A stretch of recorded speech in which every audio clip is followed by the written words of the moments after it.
Et d'abord, donc, en cette semaine de la mobilité, voici un marquage sur autoroute qui a de quoi surprendre. Ce matin, les lignes au sol sur le 411 Namur-Bruxelles, à hauteur de Wavre, menaient tout droit à la berme centrale, vers un chantier encore inexistant.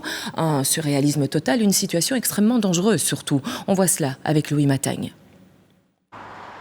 Vision cocasse mais dangereuse. Des bandes jaunes envoyant les voitures dans la berme centrale.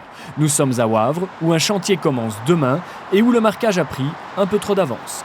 Cette nuit, les équipes devaient tracer des marquages longitudinaux et les équipes ont tracé également un dévoiement, ce qui ne correspondait pas aux consignes qui leur avaient été données. Et donc cela a engendré pas mal de confusion ce matin. Donc c'est une erreur. Il s'agit d'une erreur, effectivement, de l'entreprise en charge de la signalisation. Selon l'entreprise en question, il était en fait bien prévu que les véhicules traversent la berme ce jeudi matin en suivant les lignes jaunes. Mais du matériel manquait.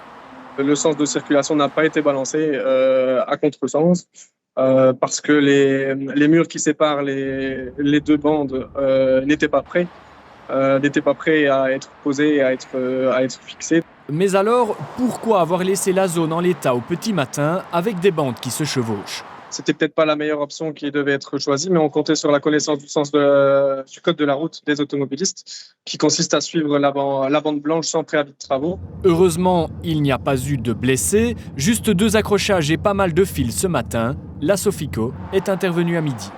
Des panneaux annonçant une signalisation non conforme ont été installés. Puis la décision a été prise et a été implémentée de retirer localement une bande de circulation côté berme centrale pour évidemment éviter que les usagers ne soient tentés d'emprunter ce dévoiement. Demain matin, le chantier débute. Il consiste en la création d'une bande d'accélération vers Bruxelles. Les partenaires à l'œuvre auront certainement des choses à se dire, car on a peut-être frôlé la catastrophe.